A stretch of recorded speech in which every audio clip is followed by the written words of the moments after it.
outremernews.fr, site d'information actualisé 24 heures sur 24, 7 jours sur 7.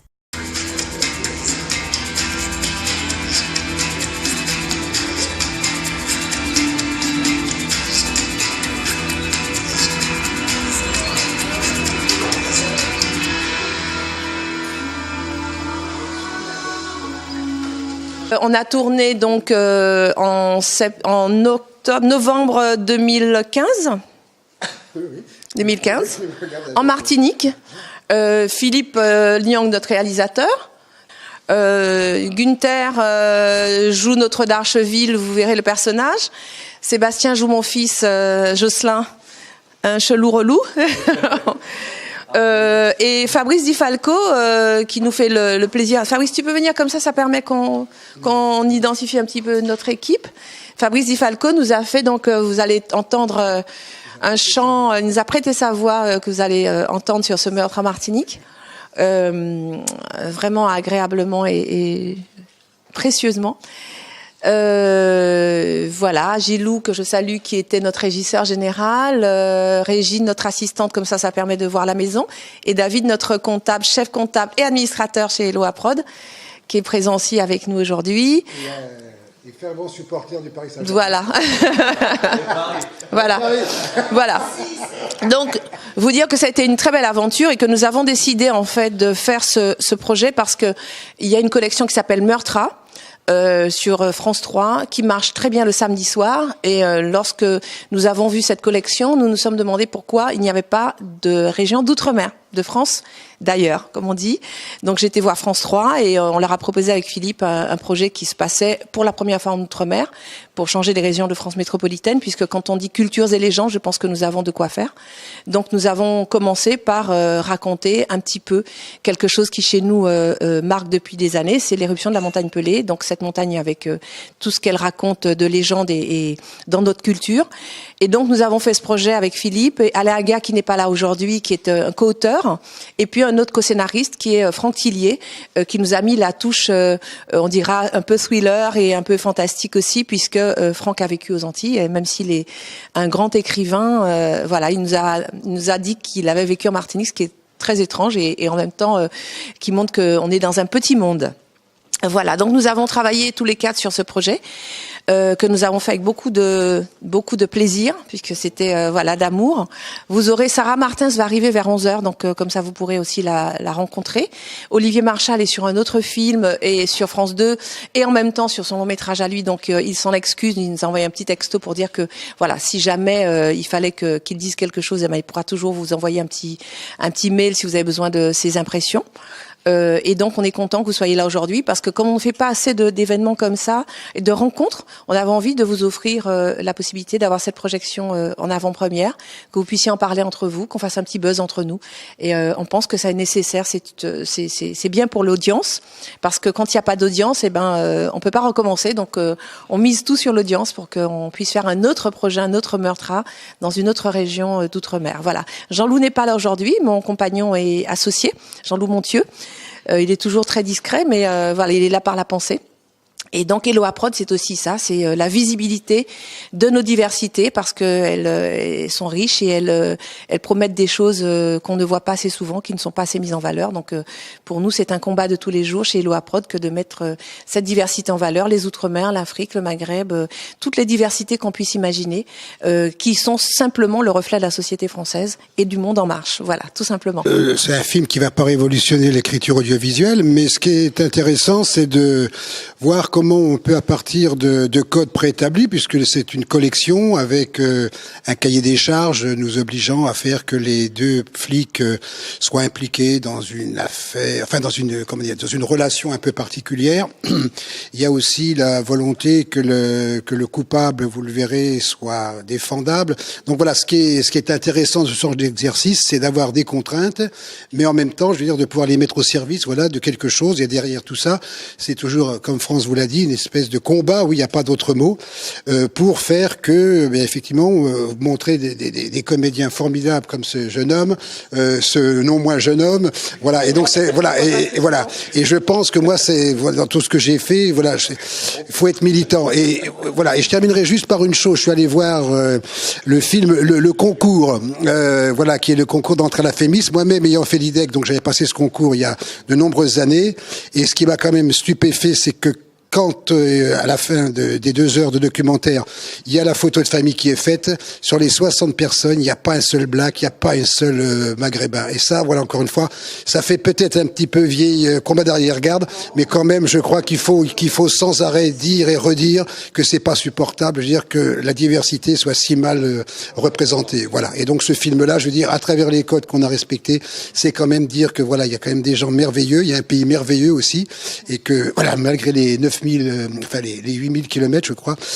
Voilà, il y a un petit bout de France là-bas qui a beaucoup à apprendre à l'autre continent. Ok, voilà. Je suis un peu exacerbé. Bonne projection, et puis on se voit tout à l'heure.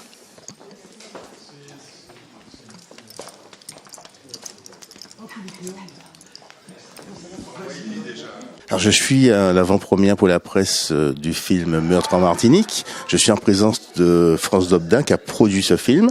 France Dobdin, était-il difficile de produire un film comme celui-là en Martinique ? Eh bien, la difficulté résidait dans le fait de pouvoir déjà proposer à France Télévisions de faire quelque chose dans les départements d'outre-mer. Parce que la collection de France 3 qui s'appelle Meurtre A se passe dans les régions de France métropolitaine. Mais il y a une volonté de ma part, c'est un combat quotidien avec Jean-Loup Montieu, que de nous donner une visibilité sur nos départements d'outre-mer, nos territoires d'outre-mer.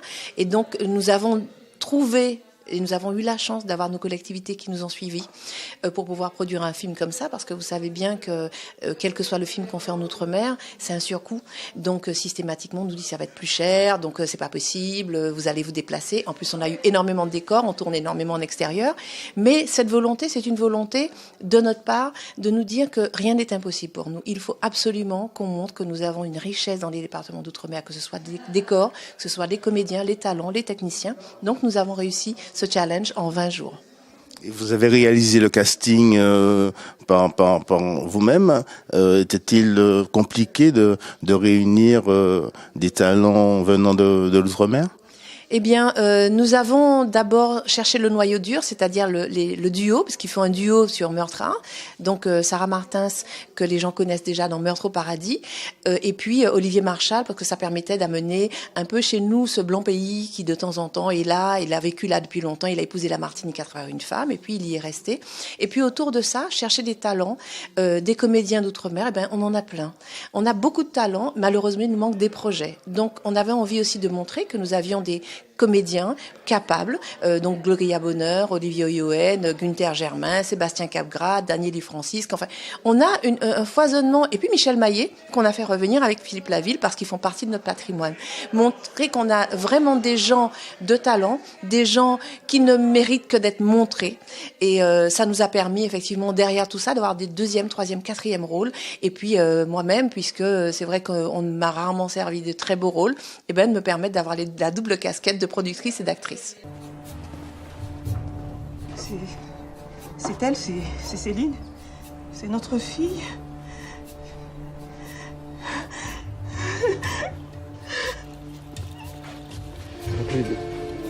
Pleurer, je ne pas pleurer, pas pleurer.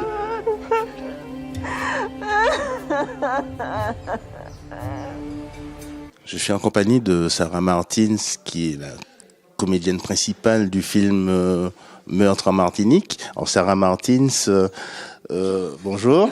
Avez-vous apprécié le fait de tourner un nouveau film en Martinique ? Est-ce que vraiment ça se pose comme question ? Évidemment que j'ai apprécié. Évidemment que de retourner dans les Caraïbes, j'en étais très heureuse. J'étais très heureuse de pouvoir enfin rencontrer et travailler avec France Dobda. J'étais heureuse de retrouver Olivier Marchal parce que c'était mon premier partenaire, ma première télé.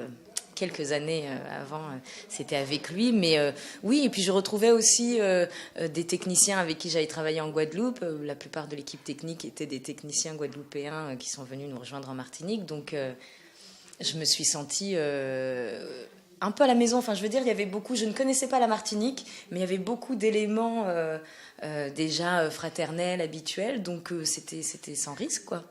C'était une première fois en Martinique. C'était une première fois en Martinique, ouais. Et d'ailleurs, ça me plaisait parce que c'est un peu le parcours de mon personnage aussi, qui va découvrir le pays de ses origines. Et j'aimais bien, je me disais, voilà, il y a des choses qu'on prépare pour un personnage et il y en a d'autres qu'on attend de voir sur le plateau ce qui va se passer. Je savais aussi que pour Léna, j'allais me laisser, moi, Sarah, être touchée, surprise, enfin, appréhender l'île, et je sais que ça allait servir mon personnage, ouais. Tu révises en scooter, tu te fous de ma gueule ou quoi? C'est grave ce qui se passe, putain. Tu vas être interrogé à nouveau. Tu le sais, ça? Écoute, j'ai pas que ça à foutre. Sébastien Capgras, vous jouez le rôle du fils de la commissaire dans Meurtre en Martinique. Avez-vous pris plaisir à jouer dans ce film? Puisqu'on vous a déjà vu sur d'autres séries comme Cut. Ouais, c'est ça. Ah, c'est différent parce que déjà les partenaires sont pas les mêmes et l'île n'est pas la même. Et moi, je suis originaire de Martinique.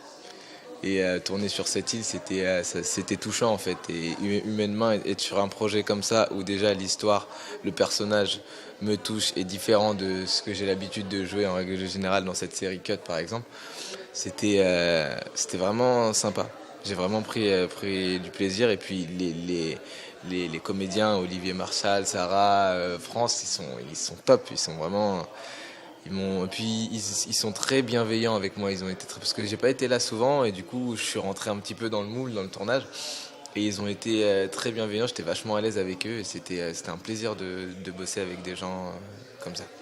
Et pensez-vous renouveler l'opération si on vous propose d'autres scénarios du même type? Ah, mais ce métier, je m'y accroche, j'arrêterai pas. C'est vraiment trop, c'est jouitif de faire ce métier, de pouvoir jouer plusieurs personnages qui sont différents, pouvoir se retrouver aussi dans certains personnages ou pas du tout, et à s'impressionner soi-même. Moi, j'adore ce métier aussi parce que tu t'es impressionné des fois dès qu'on dit action, tu joues une scène et à la fin de la scène, tu t'es perdu un peu, tu sais plus où t'es, et cette sensation que t'as quand la scène elle est terminée et que tu sais pas exactement ce que t'as joué, mais tu sens qu'il y a une émotion, qu'il y a un truc.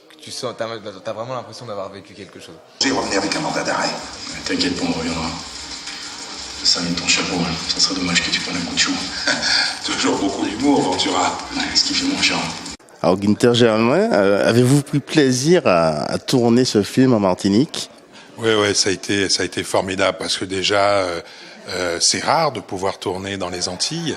Et donc y aller, c'est un grand plaisir. Tout le monde voudrait tourner au soleil. Et puis il y avait une équipe formidable, des comédiens formidables. Le rôle m'intéressait beaucoup et ça a été un vrai plaisir.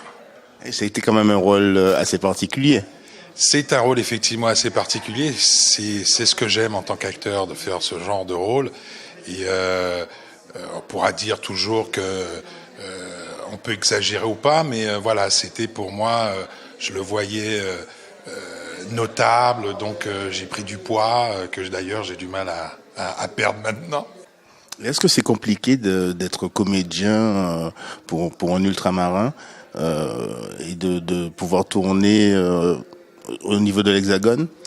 D'autant plus que je ne suis pas définissable, entre guillemets, et n'étant pas ni noir ni blanc. Et pour moi, c'est toute cette diversité qui fait que justement je peux pouvoir tourner ce que je voudrais à la rigueur, mais c'est vrai que c'est un peu compliqué et que des fois il y a des jugements sur la couleur et que encore une fois c'est un rôle qu'on joue. On est acteur et on doit pouvoir exercer son métier sur tous les personnages qu'on peut me proposer. Et ça, c'est un manque qu'il y a. Ça me frustre un petit peu et j'aurais voulu avoir plus d'opportunités pour pouvoir exercer mon métier.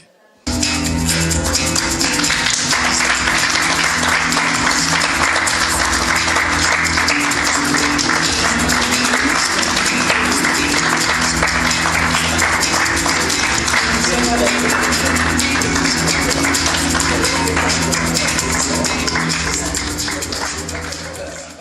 Je me trouve en compagnie de Philippe Niang, le réalisateur du film Meurtre en Martinique. Monsieur Niang, était-il compliqué de tourner le film en Martinique ? Compliqué, non. Les contraintes sont des contraintes techniques, si j'ose dire. C'est-à-dire que les déplacements sont pas évidents parce que aller d'un point à un autre, voilà, il y a souvent des embouteillages. Ensuite, on a des problèmes quand même qui sont des problèmes de météo. On a quand même eu 2-3 petits pépins, notamment lorsqu'on était sur la montagne Pelée. Là, on a eu un vent à décorner les bœufs avec de la pluie. Et ça, c'était vraiment compliqué. J'ai dû arrêter le tournage et on est revenu le lendemain. On avait grand beau, c'était un coup de chance. Et une autre fois, lorsqu'on était dans le sud de l'île, pareil, on a eu un grain là pendant 2 heures qui nous a bien retardé. Mais sinon, après, il n'y a pas de... Pourquoi c'était pas compliqué ? Parce que on amène une équipe technique pour partie française. Il y avait aussi une belle équipe de Guadeloupe d'ailleurs au niveau des électros et tout ça. Et puis on est quand même dans un cadre très agréable, je veux dire. Voilà, c'est quand même plus motivant de travailler en Martinique que de travailler en banlieue parisienne ou je ne sais où. D'autant plus que là encore une fois, ce qui était vraiment appréciable, c'était aussi un film qui venait pour servir la Martinique. Ça aussi. Donc tout ça fait que voilà, il y a un engagement et que les petits problèmes qu'on peut avoir passent un petit peu à la trappe. L'autre petit souci, c'est que les journées sont assez courtes et donc il fallait se lever très tôt le matin. Souvent, on se levait à 4 heures parce que le soir, disons vers 16-17 heures, la lumière déclinait et que c'était plus très intéressant, c'était plus jouable pour nous. Tourner un film de ce type à Martinique, ça met combien de temps, combien de journées de tournage vous avez dû prendre pour arriver à boucler le film ? Et donc c'est un tournage qui s'est déroulé en 20 journées, voilà, avec quelques heures supplémentaires, mais très très peu. Et voilà, les contraintes sont les mêmes. On a 20 jours et pas une journée de plus. Mais alors voilà, le plus important, c'est la préparation. C'est un peu, comme on dit, un repas bien mâché est à moitié digéré, et bien un tournage bien préparé est à moitié tourné. C'est-à-dire que si moi je prépare beaucoup, je fais des lectures avec les comédiens, ce qui veut dire que déjà sur le plateau, on n'a pas de problème de texte, on perd pas de temps, parce que souvent ça arrive, un comédien qui sait pas trop le texte ou qui se pose des questions sur son rôle. Donc toutes ces questions-là sont évacuées avant. Et puis surtout, c'est d'être très précis dans le repérage des lieux. Voilà, et d'essayer de regrouper les lieux, de dire tiens, là, dans cet axe-là, on va faire le moment où les flics arrivent, et dans l'autre axe, on va faire l'endroit où ils découvrent le cadavre. C'est d'essayer comme ça d'optimiser toujours les éléments de décor, et donc ce qui permet d'arriver en 20 jours. Et là, on est très méritant parce qu'on a beaucoup de décors. On a quand même fait... Parce que l'idée aussi, c'était de montrer la Martinique dans sa diversité. À la fois dans le sud, on est très coloré, on est sur le petit marché avec le côté, comment dirais-je, madras et un petit peu doudou et compagnie.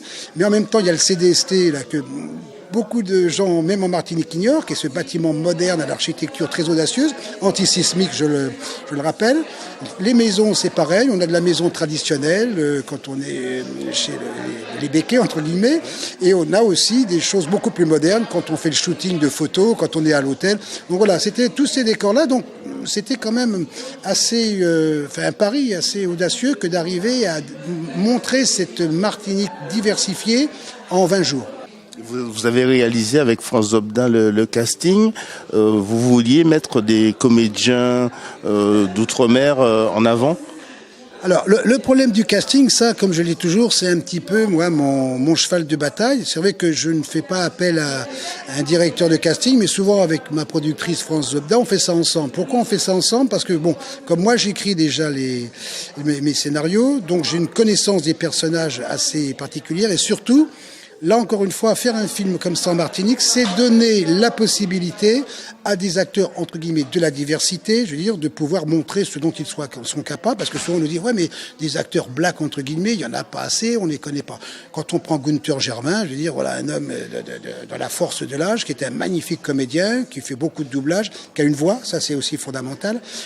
J'ai aussi utilisé Éric Delors, qui est un comédien qui n'avait jamais fait de télé. C'est un comédien de théâtre. C'est lui qui fait là le personnage de Théo, un peu illuminé. Il est formidable, il a une voix magnifique et tout. Donc voilà, encore une fois, si on écrit des rôles qui sont un petit peu conséquents, moi j'oublie très vite la notion de diversité. Tout à coup, j'ai des comédiens qui sont là, alors qu'ils soient blacks, moi je l'oublie un moment. Et même là, un personnage qui est black et qui s'exprime en créole, j'oublie ça. Je pense que ce qui est important, c'est ça. C'est à la fois être dans le respect de l'identité de la racine, mais très vite, c'est le comédien qui l'emporte sur le fait de la diversité. Et donc ça, c'est mon combat. Quand j'ai fait Toussaint l'ouverture, quand j'ai fait Les Amants de l'ombre, quand j'ai écrit Les Grands Frères avec Mousse Diouf, j'ai toujours... enfin voilà, je suis comme militant de cette cause-là, parce que je dis et je le répète, la diversité en France, on est loin d'être arrivé au bout du chemin. Je veux dire, tout le monde s'affranchit, mais non, c'est plus un problème. C'est, encore une fois, c'est faux. J'ai vu récemment, là je le dis à l'envie, un film qui s'appelle Le Concours, qui est le concours d'entrée à la Fémis, c'est une école de cinéma. Moi-même, j'ai fait l'IDEC qui précédait la Fémis, donc j'étais curieux de ça. Et ce qui m'a complètement ému, il n'y a pas d'autre mot, c'est qu'à la fin, encore une fois, de ce documentaire de 2 heures, il y a une photo de famille des 60 personnes qui ont été admises. Il n'y a pas de black, il n'y a pas de beurre. Je dis, c'est pas possible, c'est pas admissible. Si on était en Grande-Bretagne, on aurait des gars d'origine pakistanaise, des gens d'origine nigériane, et ça, la France, il y a un vrai boulot, et donc je le dis, il faut se battre pour ça, c'est un combat. Et ceux qui voudraient nous dire, mais non, arrêtez, vous êtes parano, ceci, cela, je dis non, je veux dire, il y a un vrai combat, la diversité n'est pas assez représentée. Alors c'est pas parce qu'il y a 3-4 acteurs qui font les clowns, entre guillemets, même s'il y a de bons acteurs, la diversité, c'est quand il y aura des gens derrière la caméra, des producteurs comme France Zobda et Jean-Loup Montieu, à qui on donne de l'argent, des gens comme moi qui vont diriger une équipe de 40 personnes, des gens comme moi qui vont écrire des scénarios. Donc voilà, la diversité sera dans tout ce champ de fabrication et de production, et non pas se contenter d'avoir un présentateur noir. C'est bien, ça donne... Non, il faut vraiment donner les clés de la boutique à la diversité, et là vous verrez qu'on aura quand même des surprises, parce que le coq gaulois, ces plumes, elles sont comment dirais-je, elles sont un petit peu ternies. Donc, voilà, il faut aller chercher ça. Si vous prenez la littérature aujourd'hui, eh bien, la littérature francophone, des gens comme Laferrière, qui est haïtien, des gens comme Benjeloul, des gens comme Diaye, des gens comme Mabankou, apportent à cette langue française, ils viennent l'enrichir. Donc c'est pas du tout, encore une fois, diversité. Je veux dire, c'est la France, et, enfin, condamner n'est pas le mot, mais je veux dire, c'est un enrichissement, cette diversité pour la France. Regardez aujourd'hui ce qui se passe dans la Silicon Valley. C'est la Babel par excellence. Le patron de Google, Alphabet, c'est un Indien de parents indiens. Si vous regardez ce qui se passe au Canada avec Trudeau, le ministre de la Défense est un sikh avec un turban. Je veux dire, est-ce que quelque part ça gêne? Nous en France, où est-ce qu'on imaginez un seul instant qu'on ait un musulman, je veux dire, pas intégriste, mais qui soit ministre de la Défense? C'est pas contre. Donc, enfin, voilà, je m'emballe un petit peu, mais je redis ça. Soyons militants et n'ayons. Faut surtout pas tomber dans ce piège de nous dire, mais arrêtez vos trucs de repentance, ceci, cela. C'est comme là. Je passe à l'actualité. Emmanuel Macron vient d'intervenir sur la colonisation en disant que c'était un crime contre l'humanité. Mais pour le peuple noir, il faut bien comprendre que l'esclavage et que la colonisation, c'est un crime contre l'humanité.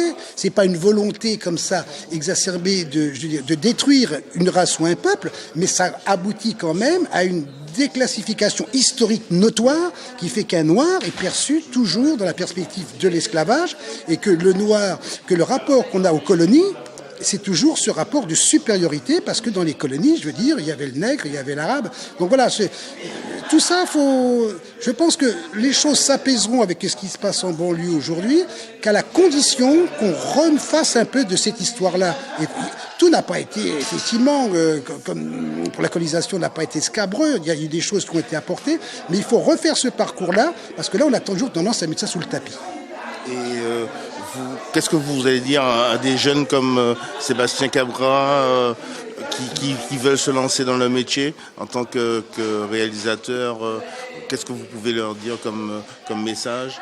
Alors, moi, le message que j'adresse, parce que je donne des cours aussi de scénario, là, d'ailleurs, je vais à Ouagadougou, au FESPACO, là, je vais assurer une masterclass sur le roman, sur le polar. Moi, ce que j'ai envie de dire aux jeunes, c'est surtout, on va des fois vous dire, mais c'est compliqué, c'est dur, c'est pas le moment. Je dis, c'est tout le temps le moment. Ce qu'il faut, soyez passionnés, ça c'est la première des choses, je veux dire, mais ne faites pas d'autocensure. Ne vous dites pas, ces métiers, c'est pas pour moi. Parce que, effectivement, comédien, musicien, ça va, mais scénariste, réalisateur, là, je pense qu'il y a une espèce d'autocensure. Et je pense même que dans ces milieux-là, entre guillemets, souvent on se dit mais c'est peut-être pas des métiers très sérieux, c'est peut-être pas des... Donc moi j'ai envie de leur dire c'est une vraie bagarre et que c'est aussi important d'avoir des scénaristes, des réalisateurs, de la diversité que d'avoir des chefs d'entreprise parce que là, ce qu'on vend, nous, c'est de l'imaginaire. Et bon, moi je suis métisse, c'est un souci très important, le monde est condamné au métissage et je pense que la richesse des choses, elle vient de ce métissage. Donc j'ai envie de dire aux jeunes, voilà, vous avez vraiment une chose à conquérir, c'est votre place, mais c'est à conquérir l'imaginaire du peuple français, voilà, et d'y participer. Comme j'ai dit une fois, en peinture, si vous prenez le début du XXe siècle, la peinture, c'est Picasso, c'est Kandinsky, ce sont des peintres italiens, ça vient de partout. Je dirais, ce qui fait la force de la culture française, c'est cette capacité de brassage, comme aux États-Unis. Aujourd'hui, quand vous voyez le jazz, c'est quoi le jazz? C'est l'avènement de cette musique noire via le blues. Donc c'est ça qu'il faut qu'ils comprennent bien, c'est que ils ont un rôle à jouer, ça prendra 5, 10, 15, ça prendra une génération, mais c'est, voilà, qu'ils se disent que au-delà de la lutte personnelle, ce qu'il y a, c'est de venir enrichir un imaginaire. Et ça, c'est la plus belle des choses. Ce qu'ont fait Césaire, ce qu'ont fait Senghor, c'est ça leur grande lutte. Ils sont venus nourrir cet imaginaire culturel, mais indo-européen. Voilà, je veux dire, Césaire, c'est quelqu'un d'absolument exemplaire. Édouard Glissant, c'est pareil. Vous voyez ce que je veux dire sur le... Donc, jeunes gens, voilà, pensez à Césaire, pensez à Senghor, et voilà, n'ayez pas peur d'y aller, je veux dire, parce que vous aurez 2 fois plus à gagner que les autres, vous aurez à gagner un statut, et en même temps, votre rapport à cette civilisation indo-européenne. Outremernews.fr, site d'information actualisé, 24 heures sur 24, 7 jours sur 7.